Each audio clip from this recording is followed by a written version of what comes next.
Thank you, Hey, Stephen. Thank you for hey. being here. Welcome back to the podcast, everyone. I'm sitting with Stephen Beddall. Hello. Hello, hello. Thanks for having me. Yeah, thank you for being here. Can I pour you mezcal? It's a brand new bottle and it's making a lot of noise. I'd be honored. Thank you. I haven't had this before, but I have on somewhat good authority that it is good mezcal. Nice. Somewhat good authority being Paco. Thank you, Paco. Thank you, Brandon. Cheers. Cheers. Oh, you're supposed to hit the table first? Is that a thing? I do it. It's my little ritual. I'll join you. It's for the dead. So I've known you for quite some time, specifically as a frontman of Wooden Horseman, and then the solo stuff you do at Guilt as well, under just Stephen Beddall, and play with Joseph a lot in those duos, right? Joseph Lubinsky. Totally. So I've seen you do that for years, and then I only just actually found out that that's just the tip of the iceberg of what you do musically. I want to talk. We'll get you to talk a little bit about your work as a composer, Sure. because you got three. I know you. I understand that you do some work for TV and film as well. Yeah. As a composer, which is a whole different side of the music business and the music industry than I'm exposed to through my work at Guilt and Co.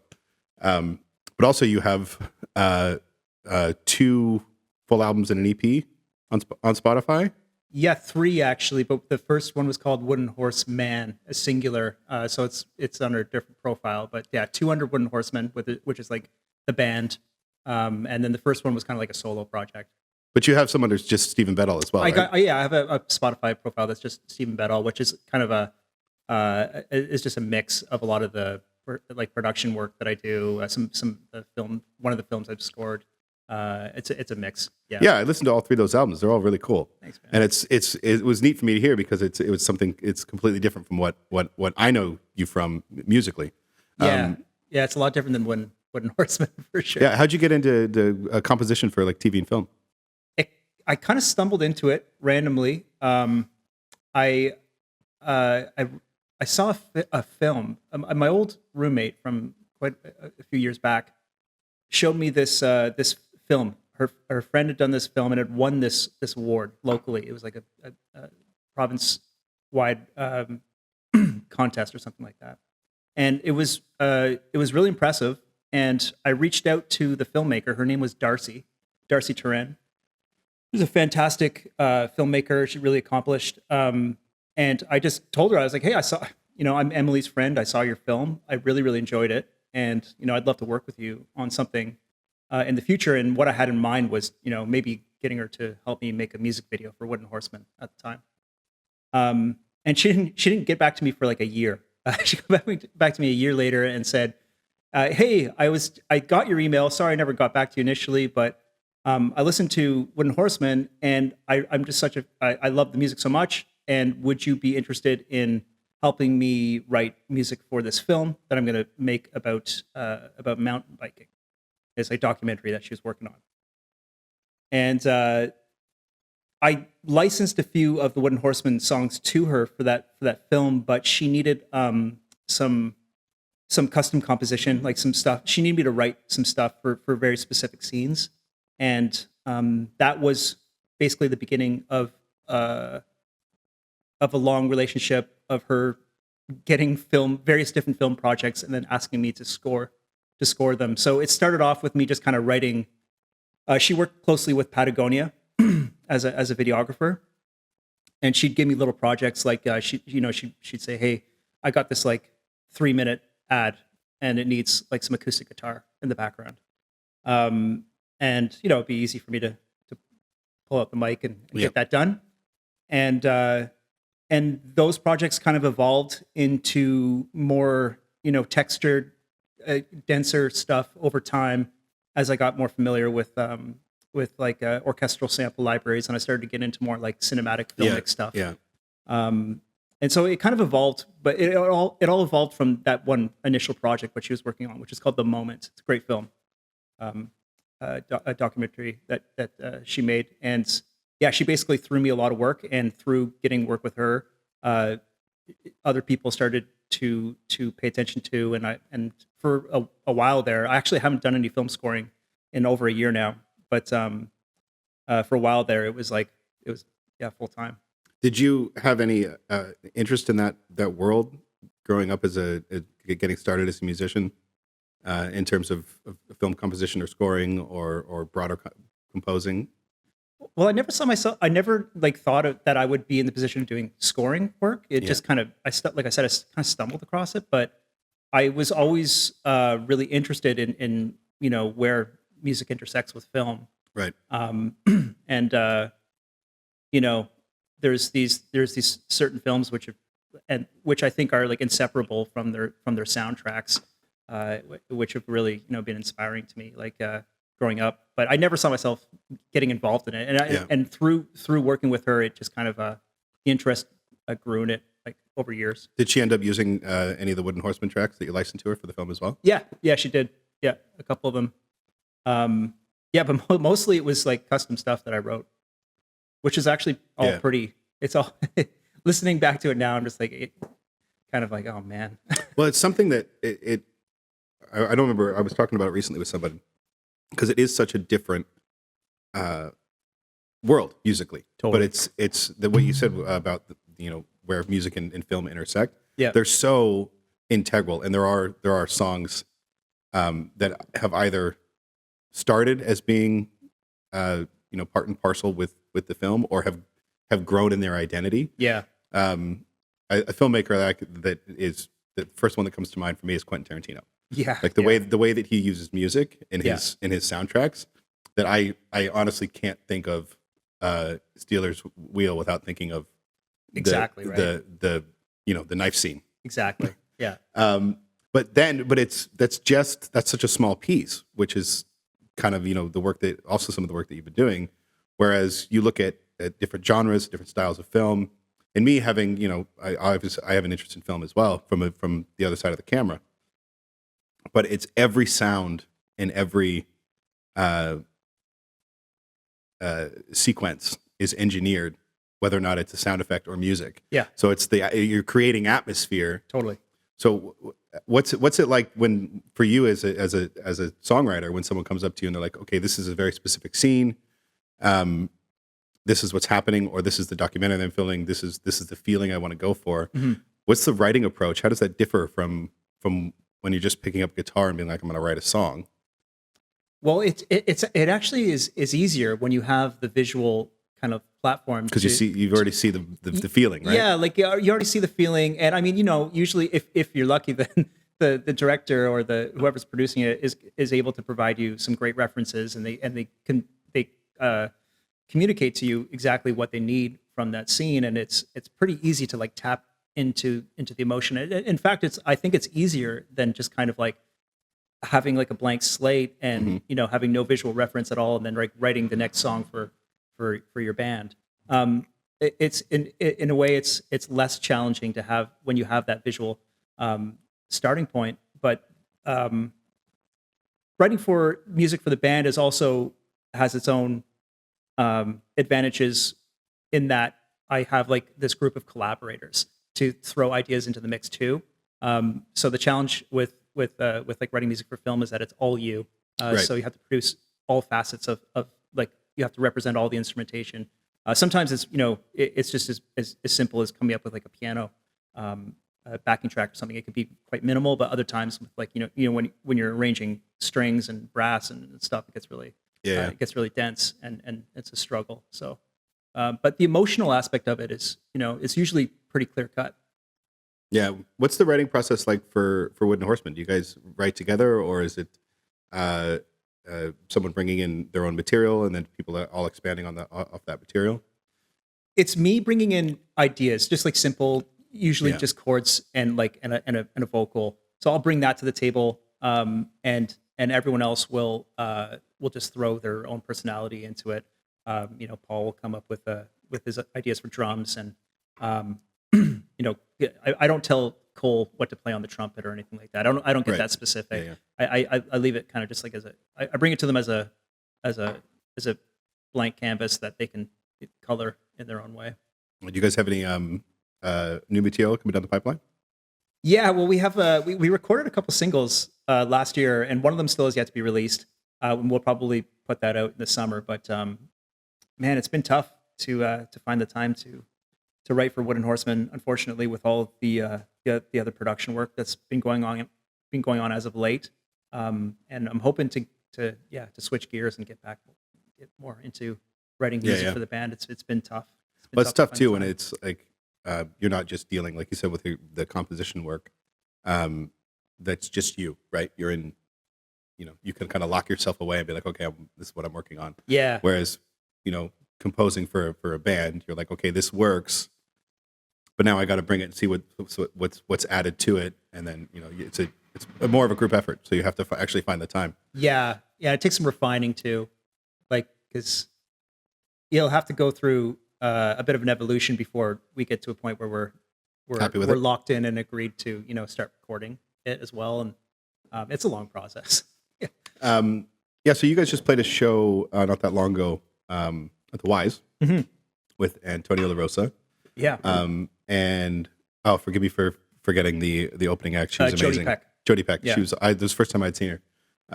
Really, really, really, really cool show. I thought the three acts together really complemented each other. It was a super fun night. Oh man. Do you have you don't often see, like, it's not super common to see a triple headliner on an event. Is that something that you guys want to do more of? Oh, hell yeah. Yeah. I mean, it was all Paul. Yeah, he masterminded the whole thing. Mm-hmm. Yeah, I was honestly skeptical about whether or not we would like fill the venue. We hadn't played like our own promoted show in so long. Yeah. And we'd be kind of for years now kind of leaning on Guilt and Company because it has this built-in audience, and it's so much fun. You just show up and people are there ready to party.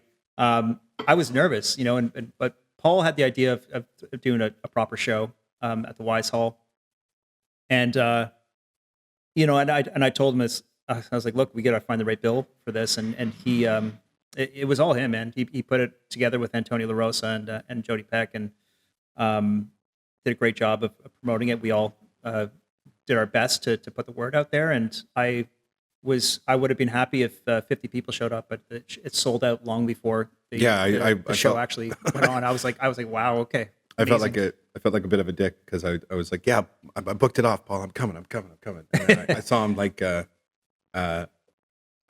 week before, and I was like, yeah, I still need to buy tickets. He's like, it's sold out. I'm like, good. I'm glad. He's like, I'll get you on the guest list. Yeah, but it was a fun show. It was cool. I hadn't been in that room in a while, and it was nice to see. Yeah. And Trevor did the sound, and he's just so on the ball with the sound. I mean, just did an amazing job. It sounded great on stage. It sounded great off to the audience too, and that's important too because Wise Hall is a bit of a tough venue to kind of dial it in. I've heard that before. Yeah.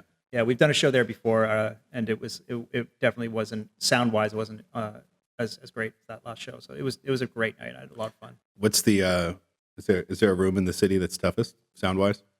Is there a room in the city that's toughest sound wise? Oh, toughest. From a musician standpoint, I mean, I would have probably said the Wise. Yeah. Now that's not the case. As long as Trevor's doing the sound, you're okay. Yeah. Big shout out to Trev. Yeah. Trevor Twos. That's who we're talking about. Yeah. Are you guys hitting the road at all this year? Not a lot, but we'll go do Tiny Lights Festival, which happens I think second weekend of June.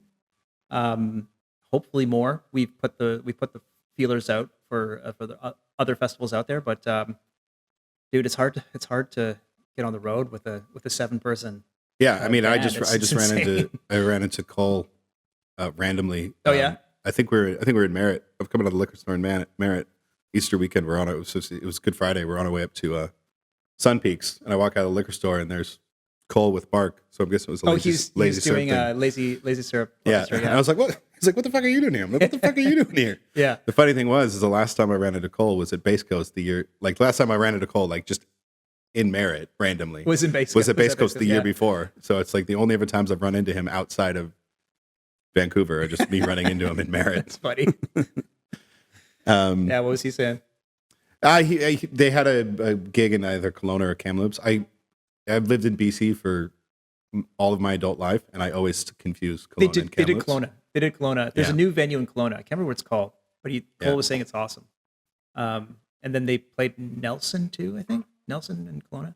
But yeah, I mean, that's like a 3-piece unit, I think, maybe sometimes 4 when they're on the road. I've never seen them. I've seen Mark's solo stuff. He's fabulous. Yeah, Mark's awesome. He's Mark Woodyard. Woodyard, yeah. I've known him.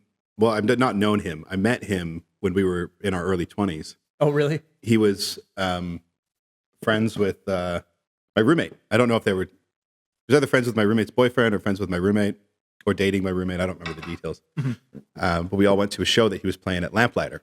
Oh, really? Yeah, Played the Lamplighter way back. I played the Lamplighter way back in the day when it was a dirty dive bar. Yeah. And it was like your typical, like, you know, young rock band rock show. Yeah. And the only thing I remember is his cover of "Whole Lotta Love," and it was no so way. good. It was so good. Sick. And then I lost touch, just because, you know, we were kind of, our circles intersected, and then our circles stopped intersecting. Yeah. And I hadn't seen for over a decade. Right. And then I saw him doing his solo stuff at Kiefer. He was doing, cool. And Yeah. it was, I heard it before I knew who he was, because I was like, I remember I was sitting there with Freya, my partner, who also works at Guild. Mhm. We were like, this guy's really good. We should get him to play an early show. And I walk over to him. I'm like, I know who that is. That's Mark Woodyard. Yeah. The old Cool. rock band days. Cool I guy. didn't know that he was a old rocker. Yeah. He was. Do you remember the name of the band? No idea. I'll have to No talk to idea. him I about barely that remember next the time I see him. Yeah, he's awesome. I mean, I think that it's like for touring, it's easier to. I mean, they're kind of like a DJ act. Yeah, you know, yeah. essentially, right? Where Mark backs him up on guitar and Cole on trumpet. It's my buddy Duncan's group. He's a great DJ. I think that's a little bit easier. Well, they were at Bass Coast. That's it. Yeah, why I ran into Cole at Bass Coast. Yeah. yeah. So they don't tour a lot, but they fly out and do festivals and random shows in the States too, I think. Yeah. And they're awesome. Great, laid back, kind of chill dance vibes. Yeah. I think I did catch some of their set last year at Bass Coast, but I was working, so it was kind of all over the place. Only went to Space Coast once. Yeah. Pretty wild time. It is. Yeah, it's fun. Yeah. Yeah. When were you there? Man, I can't remember exactly. I'm bad with timelines, but Was it Merritt or Squamish? It was Merritt.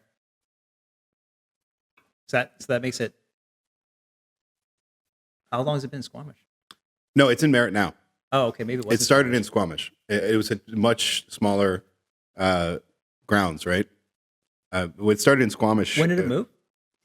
After the 3rd year. Oh, okay. So a while ago. Yeah, I think they're on 14 or 15 now. Yeah. It was in Merritt, I'm pretty sure. Yeah, it's been in Merritt for a long time. Yeah. But yeah, it started in Bass Coast as this tiny little pop-up festival. I don't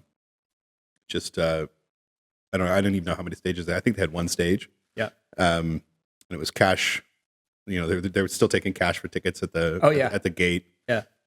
And then after they I think when they breached like the 3,000-4,000 people mark, they moved to Merritt. Yeah. The same place as I think it's Rock and River now. Right. It's funny too because it uses the Rock and River stages. Right. And it builds a couple of their own, but it's like the main stage is the main stage for the country festival. And it's, oh, no way. It's a trip to be there and before they set it up and while they set it up. Yeah. And then see it after it's set up and be like, I don't know who plays at Rock and River, but I can I guess. don't know either. Yeah. The stages are pretty amazing. Yeah. The artwork is they pretty do a really spectacular. spectacular job. Yeah. The stagehands. It's always something I've kind of wanted to get involved with because I've got a little bit of carpentry background, Like stage designing, building. You know, an excuse to be at the festival working 2 weeks beforehand. You know, just working with my hands with people that I like. Yeah, that'd be cool. But as soon as you tell someone you got carpentry experience, they call you up for literally every problem. So yeah, I was a carpenter for 5 years. Oh yeah, I got a plumbing issue at my house. I need you to do this. Like why? I don't know anything about plumbing. I wanted to ask because I have no idea how long you guys have been together as Wooden Horsemen. Because it's just one of those things that I don't know how far back the memory goes of seeing you guys on the Guild stage, but I feel like it's the entire time that I've been there. I think so. What did you start at Guild? Well, I started at Guild as a door guy. Right. 10 years ago. 10 years. 10 years ago, maybe. Yeah. And then I went to school, and I was in and out. I would bartend in the summers, go back to school, and then when I graduated, I worked at Chill Winston as well, which was upstairs of Guild. Yeah. And then I took over as the GM in 2017. 2017. Yeah, I can't And remember. then Paul took over as the booker. As the booker from after JC. Shortly after that. I think I was like 6 months with JC. Yeah, yeah. And then Paul and I, we've been working together ever since. Gotcha. Yeah, I can't I can't honestly remember the first time Wooden Horseman played a show there, but it basically started in 2013 or maybe 2012. Missy and I met each other through backing up a different band. It's our friend Patrick. It is a band called Coldwater Road. And it was I know Coldwater Road. Yeah, it's kind of a folky act. Yeah. I think I played at Guilt with him long before Wooden Horseman ever did. I think I saw Coldwater Road years ago at the Catalano. Yeah, yeah. I played I played a show. I backed You were him probably up. in it. Yeah, I was playing drums. Yeah. In that show, and I'm a terrible drummer, so it really didn't work. I was able to do like a shuffle beat. That's all I really needed. But anyway, I guarantee you're a better drummer than I am. So. I don't know. Yeah, so Missy and I met through backing up our friend Patrick of Coldwater Road, and then we kind of ventured out and entered our own. Decided to start Wooden Horseman, which was essentially it started off as like the idea was for it to be like a folk act. It was a 3-piece folk act, very chill, like acoustic kind of stuff. And our friend Alex, he played cello, kind of as in like a stand-up bass sort of fashion, and I would play acoustic, and Missy would sing.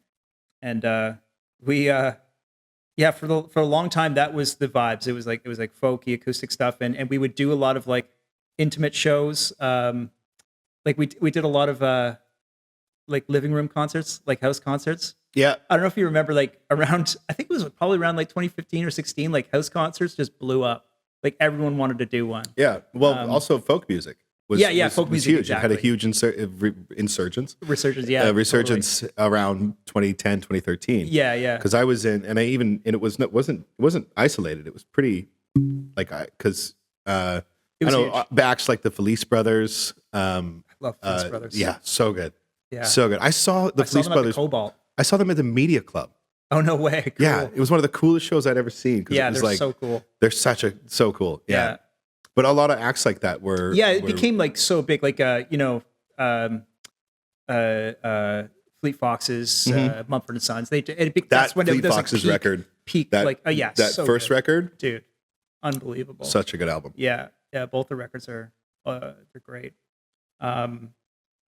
Anyway, so that was sort of the inception of Wooden Horseman, and then we actually did a cross country tour, like all the way to like a 3-month cross country tour to Prince Edward Island and back, playing almost nothing, but living room shows, like house shows, because everyone wanted to book them at one point, and it was super easy to convince people to host you, and it was actually a lot of fun, man, and profitable.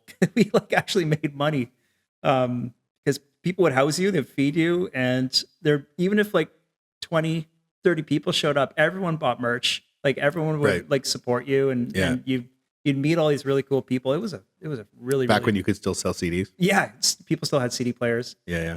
The demographic was generally older, like 40 and up. Just to plug, your album is available in vinyl because I bought one at your show. Yes. Yeah. Is that available on your website? What's that? Yeah, you can order it on the website, and I'll mail it to you. So for the vinyl collectors, it's a great album, Wooden Horseman. Thanks. Yeah. So we didn't have vinyl at the time that we did those tours, but because it's an expensive transition to make. Oh, dude, yeah. Vinyls are super fucking expensive. It's unreal. Yeah. Yeah. But no one buys CDs. Not anymore. People were in like 2015. Yeah, they were still had buying them. They still. I don't think they do anymore. Every once in a while, I'm at a show and I'm like.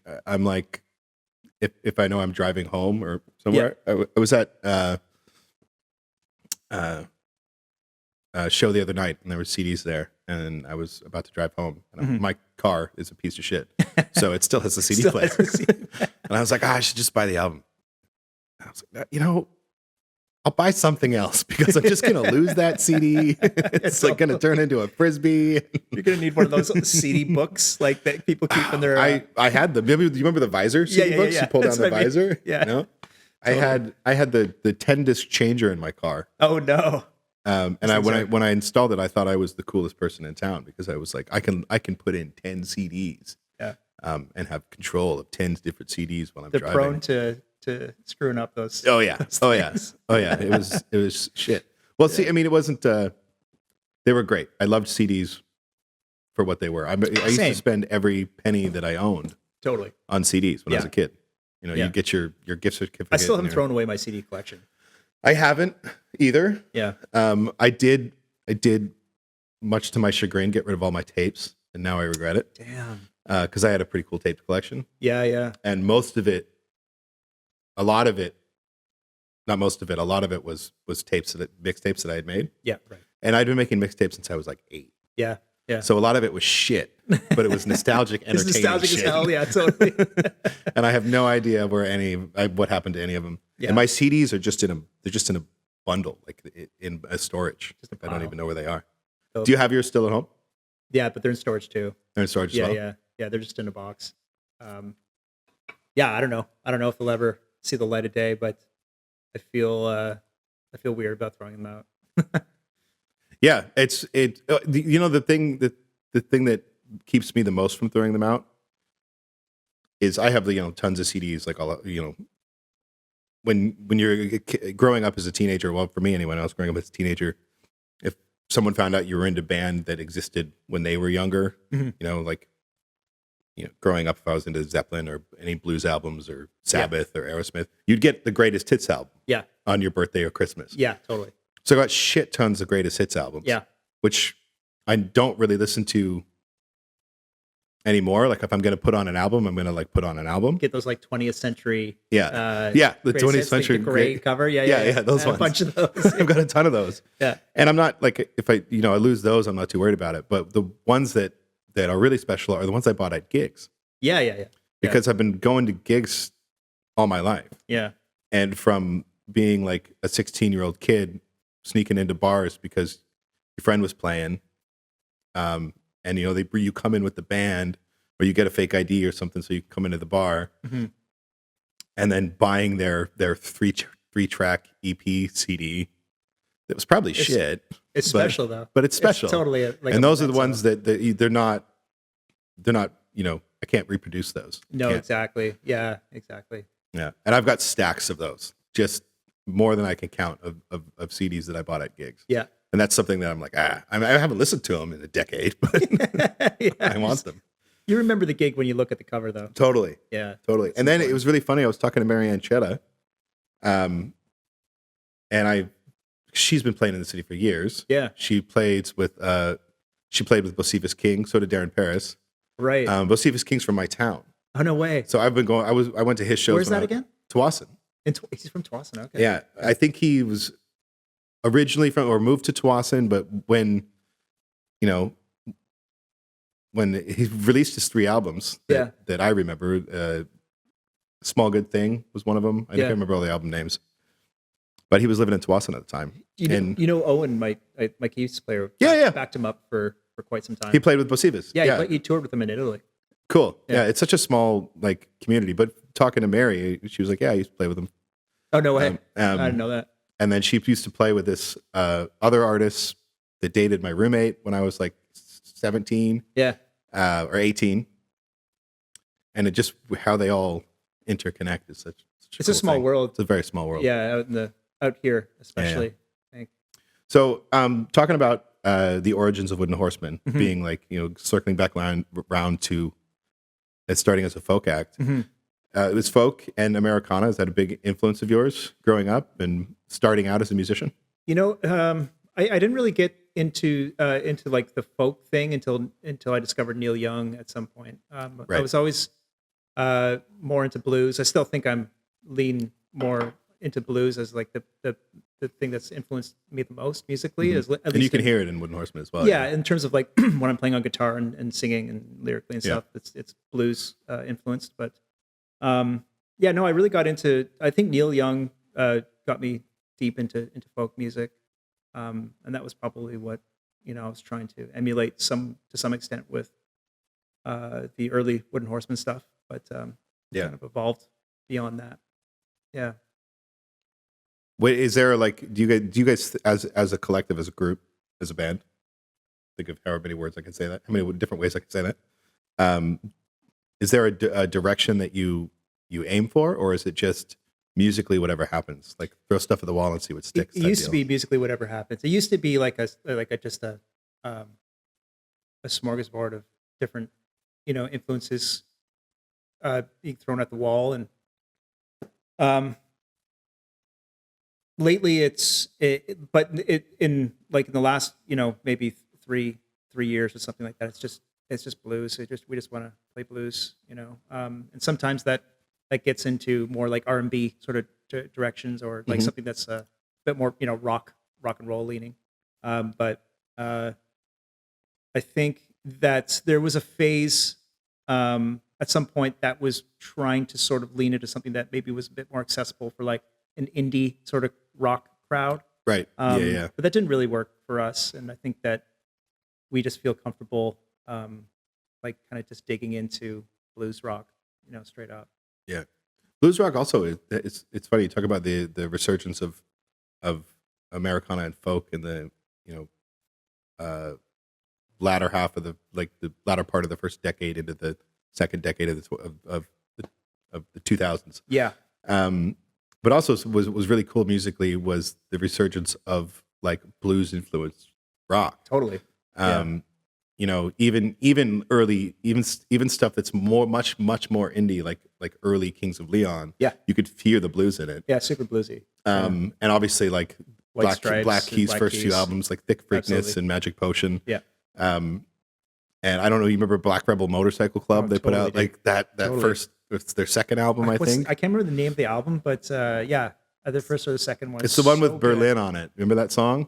That song for me was just like, I remember when it came out, and I was like, "This is being made right now. Yeah, This is cool." No, they're amazing. Yeah. Yeah. Another band that I got the chance to see at Oh, where'd you see him? at Pemberton Cool. Festival. Yeah. Yeah. Yeah, I love those guys. But yeah, I think that we were trying out a lot of different things. We've gone through some phases, or at least I've gone through some phases trying to understand, figure out, get to the bottom of what like Wooden Horseman's identity is, as like a musical group. And I think we just vibe on blues. It seems to be the thing that kind of glues us all together to some extent. Yeah, and blues is the glue for so much. Yeah. It's like the rock and roll doesn't exist without it, right? It doesn't exist. Yeah, I mean, yeah, blues hit me hard when I was, like probably 16 or 17. Jimi Hendrix introduced me to the blues, and I haven't been able to kind of stray from that ever since. I think I've become obsessed with it ever since. But in terms of like, there was a while where I think we felt some external pressure in Wooden Horseman to be more appealing to a wider audience, and it was kind of a failed experiment. Was that external pressure from management, label, or? Yeah, we had a manager for a while, and like I think that we were doing things like we got a factor grant at one point, and we flew out to Toronto to do like a showcase for some music supervisor or some agents and stuff like that, and there was sort of like this. There's always this question of like do we kind of just stick to this like niche, or not niche, but like kind of just playing blues? Is that going to appeal to like young people, or like is that going to be something that we can get on the radio? These questions were always being asked, and I think that for a while we were kind of second guessing what we were really happy creating musically. And all that being said, at this point we're just happy to I think just playing straight up blues is what we want to do. We don't really care about anything else. I just you mentioned blues hit you hard, and I remember I actually think I told the story the other day. I remember being 14, 15. Yeah. And I don't know why. I don't know if I had showed a previous interest. I don't remember what led up to it. My dad one year bought me a BB King. I think it was probably a greatest hits, or was it? It was either greatest hits or one of his like double disc live albums. Yeah. For my birthday, and that's what the started the rabbit hole for me of blues Was exploration. it BB that got you into It was BB, yeah, Cool. 100%. Cool. And did you ever listen to his radio show before he died? No. He had a radio show on, I think it was like Sirius XM or something like that, which was just like BB's Blues. Okay. And it was just him, dude in his 80s talking about the blues, playing blues tunes. Oh, he's such a cool dude. Yeah. Did you ever get to see him live? No, I wish. He was definitely on my help yourself, by the way. Oh, thanks. He was definitely on my list that I never got to see. I would love to see him. Yeah. Yeah. I mean, it's funny because when I was thinking back to being like a teenager, like, from 13 to about like 16 or so, I was really into, grunge rock. Like I was listening to a lot of like Alice in Chains and Soundgarden and even like heavier stuff like Ministry. I remember Ministry. Yeah. Did you ever get into the pre-grunge, like Mudhoney and I started listening to some of that later on. Like almost as like as in like an educational process. What's that? I started listening to that, but almost just to educate myself. Right. Yeah. I love grunge. I got into all of that, and then I think at some point Jimi Hendrix came across.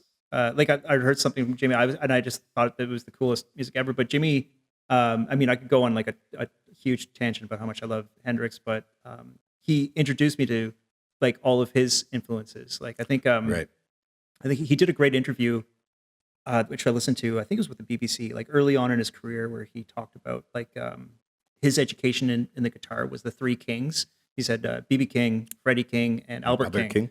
Yeah. And so through kind of understanding where Jimmy was tapping his influences from, I started to get like really deep into some of these old school blues artists. Muddy Waters, Howlin' Wolf, and those guys. And man, it's just still it's just the music that I feel like I could just listen to it over and over and over again. Is it still your go-to? Never gets old. Yeah. Just so good. Just so raw and honest. I think you hit the nail on the head with the raw and honest. That's, I think, the best way to describe it. And I think for a lot of people, I think blues gets oversimplified. Mm-hmm. People are like, oh, it's just 12-bar blues. It's so simple. Oh man. But it goes deep.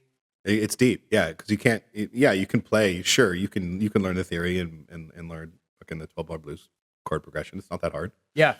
There's a simplicity element to it, which is one of the things that makes it so beautiful. Totally, because it's not about being complicated. It's about honesty. It's accessible. It's this raw part of the soul emanating musically. Yeah, and it where it comes from culturally, like pain and tragedy and loss and degradation, more than just being like, oh, I lost my baby, like the sound, that came out of that part of the world, came out of one of the most disgusting parts of human history, and it's that reaction to that fighting back, that passion and that soul that goes into it that makes blues so fucking beautiful to me. It's this guttural expressive-ness in it. I mean, when you listen to Howlin' Wolf sing, it's terrifying. Yeah. 100%. They put the fear of God into you. Just that voice is just so powerful. Yeah. You get that with Muddy too, and just some of the the amazing guitar players that have come and gone. BB King certainly encapsulates all of it in a beautiful way too. That's kind of polished and. I love BB's audience rants. Oh yeah, he's got some. I've heard it's great. You listen to some of them, you're like, yeah, his heart's in the right place, but probably couldn't say that today. Yeah, totally. Some of it hasn't aged that well. Yeah. One of my favorite BB, his what is he? He's in the middle of a rant. He's talking about like ladies how to treat your man, and man how to treat your ladies. And, yeah. And he's like, I don't care if she's he's 500 pounds on feet or 150 pounds, 105 pounds soaking wet. If she's your lady and you dig her, then she's your pretty little thing.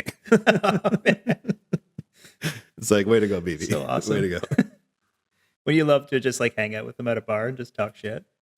Oh, totally. You know? Yeah, just the coolest hang. image of him sitting on stage with Lucille. Yeah, Lucille. He's just such a classic storyteller. Like, and it's part of that. Like, it's part of the blues tradition. Kind of The story is part of the blues tradition. Yeah.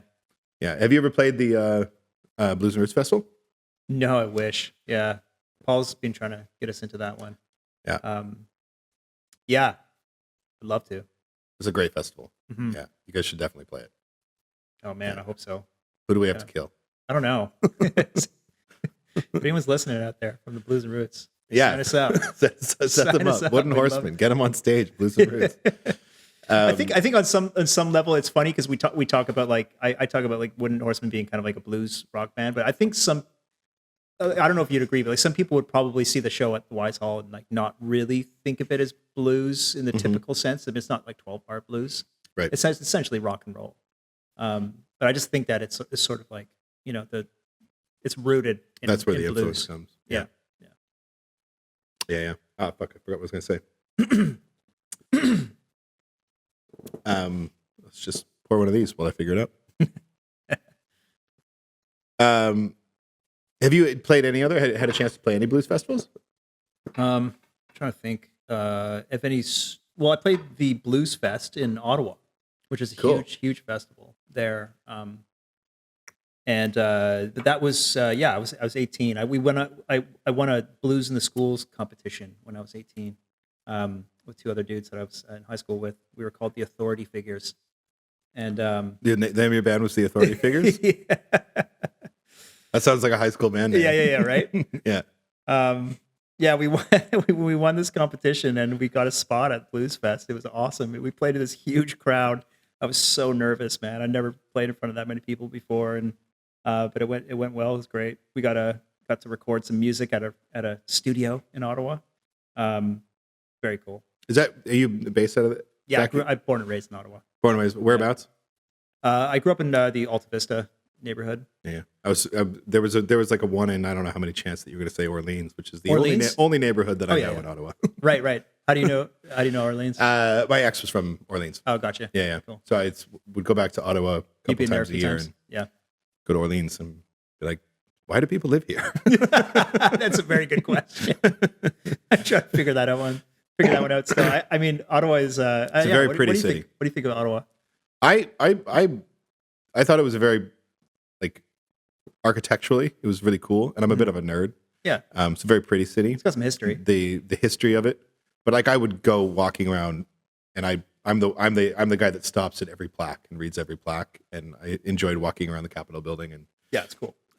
Being able to see behind the Capitol building, standing there looking over the river and being like, that's Quebec, right? And being able to this is this part right here. Yeah.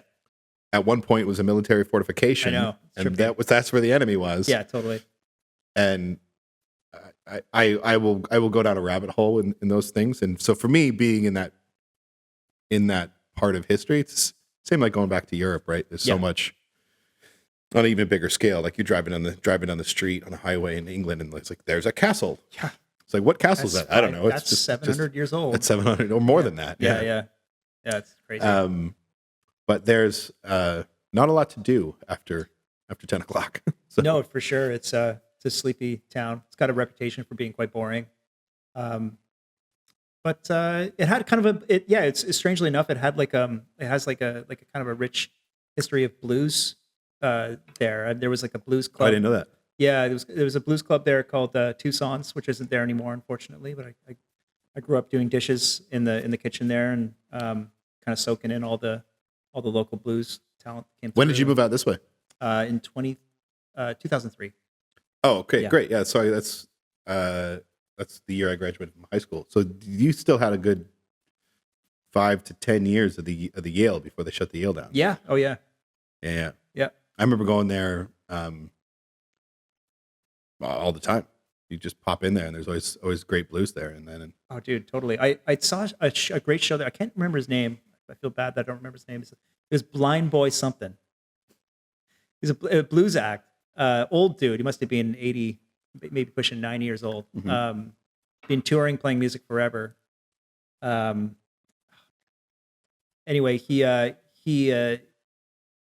one of his he said that he'd met and jammed with Robert Johnson.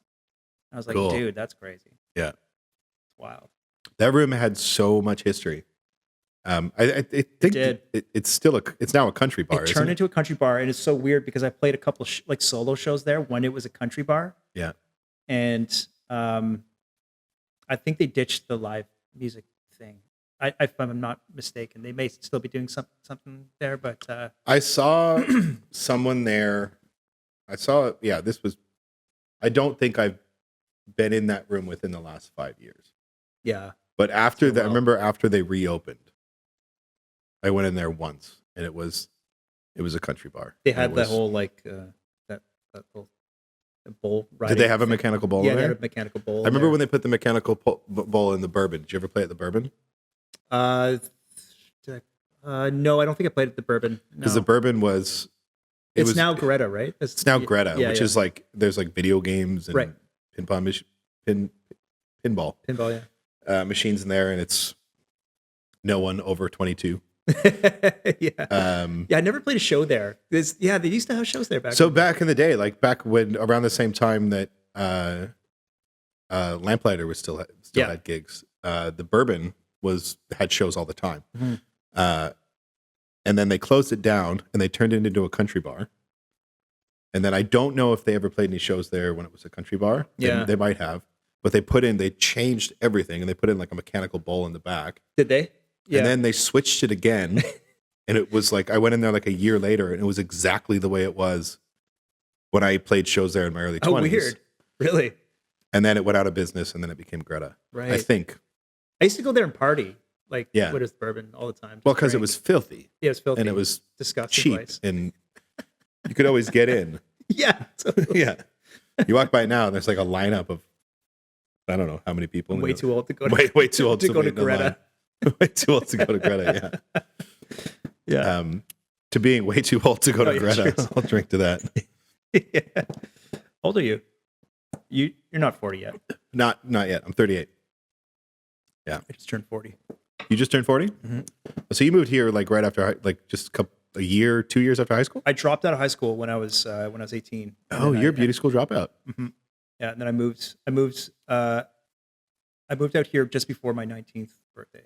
Yeah, the fall. Cool. Of 2003. Were you playing music in the city right away, or was that like a slow that was the whole reason I came out. I just want to rock out and join a band and go on adventures and be an idiot. I got my GED like a few years later. I mean, I graduated from high school barely, and I've never used it. So yeah. I don't. I'm not proud of myself for dropping out, but everyone drop out of school. Yeah, school's for losers, kids. Kids aren't listening to this anyway. I know, that's why I can safely say it. Yeah. So, I don't know what it was. I was super bored in Ottawa, and I wonder why. I had a choice of going to either Toronto, Montreal, or Vancouver. I was just saying I got to be in a bigger city because Ottawa's too boring for me.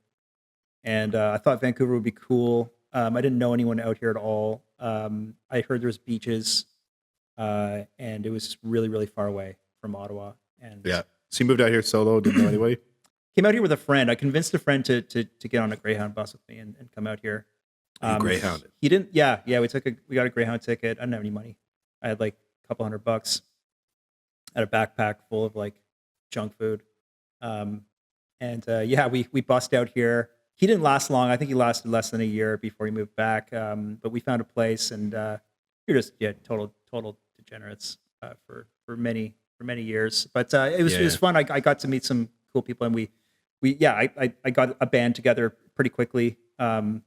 We played. I'm gonna forget the venue, but the first venue we ever played in Vancouver was the Marine Club. Remember that one? Yeah, I remember that club. Did you go there? I did. I never played there, but I remember being there. That's an old haunt. Yeah. This guy Russell used to run that place. He's like this old rockabilly dude. That one's long gone. And so many of them are. Yeah, many of them are. Yeah. I do feel like they're coming back. I have hope. I don't know. I don't know what is the state of venues in Vancouver in 2023. Like, I mean, it just feels like we need another Gilton All right, company, quite frankly. I'll make you a deal. Open me up. Give me $2 million and I'll open another Gilton company right? in the West End. We basically just need rich investors to like. If there are any rich investors listening, I mean, it's just that's what it is now, isn't it? I mean, there's no incentives for people to open up a venue in the state of affairs in terms of probably just the bureaucratic mess that would come with it, and then it's like basically, I mean, the margins are so thin. They are, they're I know they're workable margins though. I'm definitely like there are people that are definitely in the market for doing it. I think what I'm excited about is I believe the appetite is back again. Think so? Because culture is cyclical, right? Everything comes back around, right? We talked about the resurgence of folk and Americana. We talked about the resurgence of blues rock. We talked about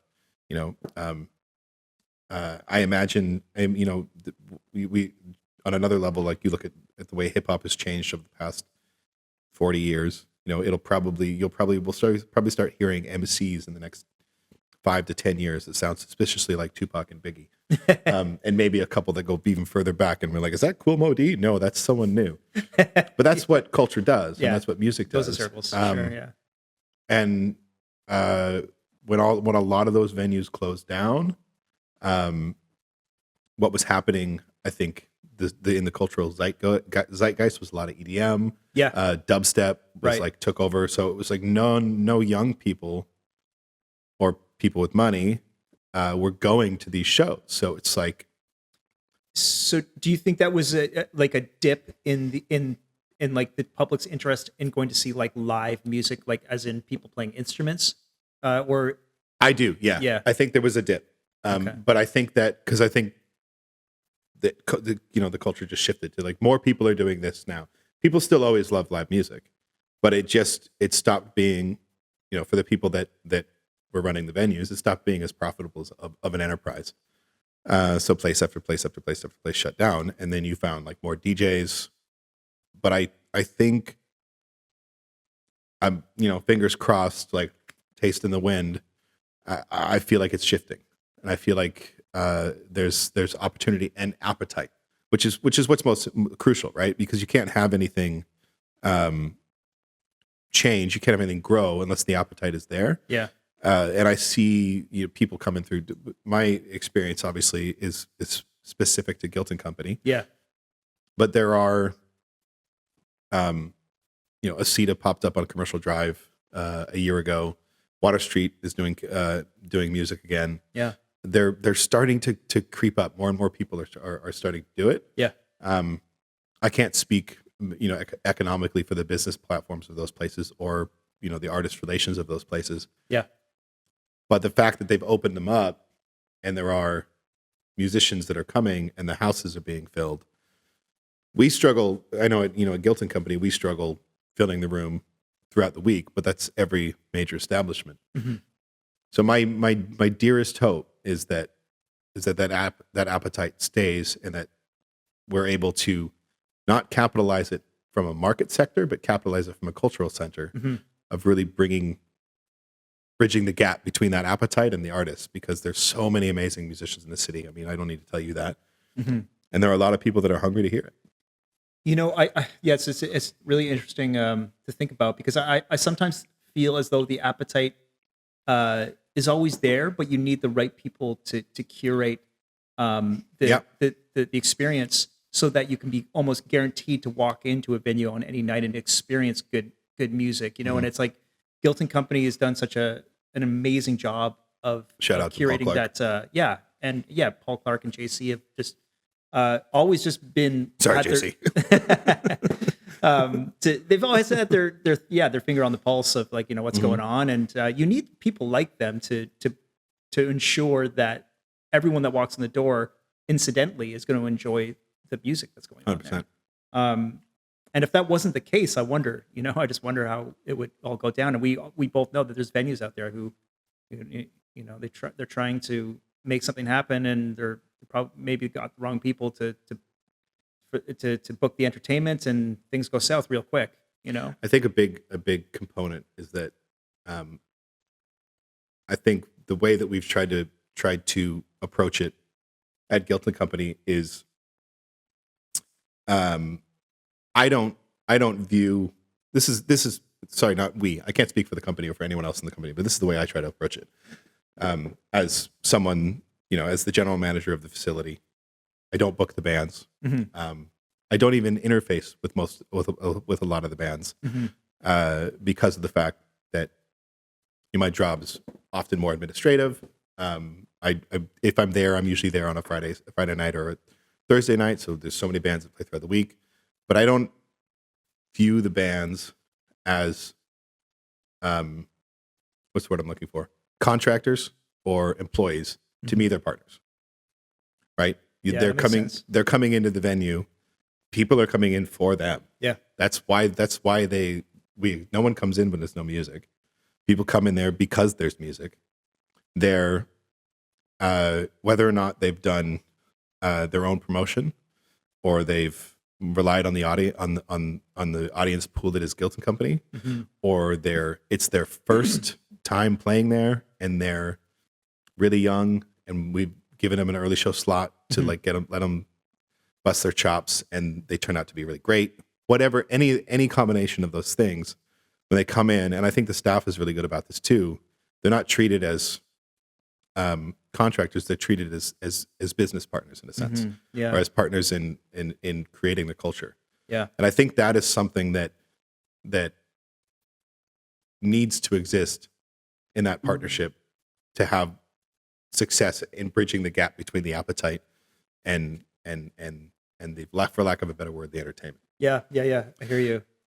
Do you think that model that works has worked for Guilt and Company for so many years now and served it so well can be exported to other venues, or do you think that there's something specific about the location of Guilt and Company or just the way things that work there that it's just like that just kind of works for that one specific circumstance? Well, what's the whatever the opposite of death by 1,000 cuts is?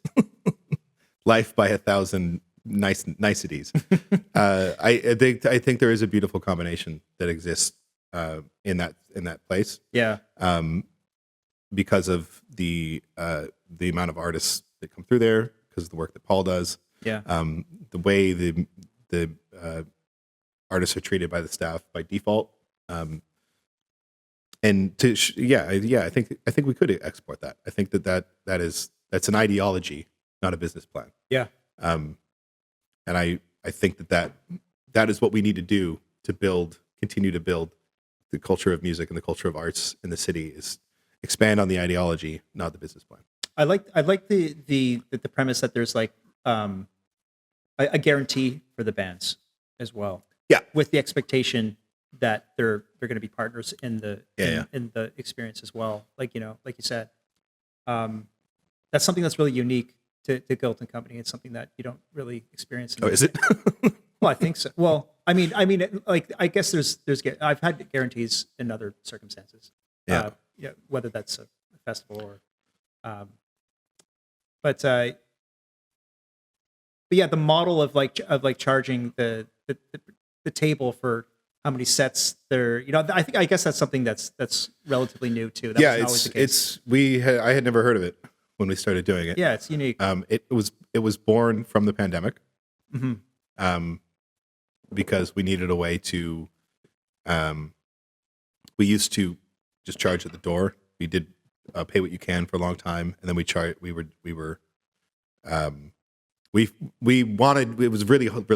reluctant to get rid of the pay what you can system because we wanted people to. The idea for us has always been to try to like build the acknowledgement of music, yeah. in terms of it being something that is worth paying for. Yeah, right. Obviously from where you're sitting as a working musician, you might enjoy your work, you might love a gig, but you're working. That's how you pay your bills. Exactly. Yeah. And getting people to acknowledge that was very important for us. Yeah. And then when we didn't have the ability to charge a lot of people at the door, or to like have a lot of people donate at the door, because we were down. Our capacity went from like 150 to 40. Yeah, during exactly. the pandemic. It was like, okay, well, we can charge them at the table. We can garner a little bit extra revenue for the artists. Mm-hmm. And then we just decided to keep it because it was a good way to pay the artists. Yeah. But yeah, I think that it's about creative solutions, because not the same thing isn't going to work for every single establishment. Yeah. Which I think is why the ideology is more important than the business plan sometimes. Yeah, I think at the core of it, it's just like if people can be if people have faith in the venue as a place that books good music regularly, I think it's going to bring in an incidental draw. Totally. And that's kind of the bottom line. So do you have we've talked about your work as in Wooden Horseman, your work as a composer or a scorer, or composer? I guess a media composer, yeah. Media composer? Yeah. You have anything exciting on the pipeline that you're stoked about, or moving forward, or moving through? Well, I've been working on I have an educational platform that I've had for about a year and a half now. It's called the Production Music Academy. It's like an online community for people trying to figure out how to license their music and monetize it. Oh, that's really cool. Yeah. Yeah. So that's something I've been running as a business for since for over a year now, and that's going well. It keeps me really busy. Anyone who's interested in music licensing or learning how to write, production style music or do film scoring, could check that out. And otherwise, I got a gig coming up at Guilt this Sunday, I think, with Viper Kitty Horsecock. Oh, we got to talk about Viper Kitty Horsecock before we go. I'm excited about that. I totally forgot about Viper Kitty Horsecock. They are, you guys are one of my favorite, because I love all of those bands. Right? It's and I can never remember them all at the same time, but I know it's Kitty and the Rooster, it's Viper Central, and Wooden Horseman. And Wooden Horse, yeah. And you're like this little super group that plays as Viper Kitty Horsecock. It's so funny. And it's such a cool show. It's a really cool show. Unfortunately, this episode will not air by this Sunday. Oh, that's okay. So for everyone that didn't go to the Viper Kitty Horsecock show, come to the next one. Look them up. They play at Guilt all the time. Yeah. What was the Sorry, the name always cracks me up. It does. It's hilarious. But it works. Just how? Where did that come from? I think it was either Joseph or Jody or Noah came up with it. But the name is brilliant. Cock is an allusion to the rooster, which is of Kitty and Rooster. Jody Ponto and Noah Walker. They are Kitty and the Rooster. They're fantastic. And then Joseph Lipinski Mast plays in a bunch of different bands. One of them being Viper Central. Yeah. And they're both fantastic. They're so bands. cool. They're so good. Yeah, they're so cool. Man, I don't know. I'm just a hack. I stand on the stage and I strum the guitar and I watch Noah play and I'm just like, holy shit. He's fantastic. He's just so insane. Yeah. It's a lot of fun. It's very easy for me. And we basically just we get into the classics. We do like 50s and 60s covers, mostly a bit of country, bit of rockabilly, a lot of blues. It's just covers the whole time. It's fun. Yeah. Well, I'll pour myself a little splash and end on that note. Okay. So you can check Steve out at Wooden Horseman, or you can look at Guilt & Co. or just Google Viper Kitty Horsecock, because you guys play elsewhere in the city as well, right?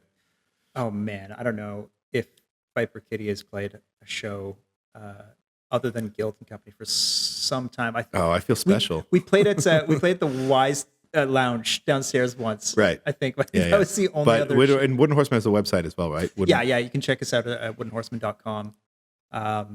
And hopefully, I think we're working on getting back to Guilt. It's been a while since we've been there, and I look forward to that. If you happen to be in the around Nelson, second weekend of June, check out Tiny Lights Festival. That's a cool one. Yeah, here in that area. And I don't know, dude, what else is going on? That's all I can think about right now. Hopefully, I'm not missing anything important. Well, cheers! Thank you so much for being here. Hey, my pleasure, man. Thanks for having me. Oh yeah, I forgot to do the Table hit.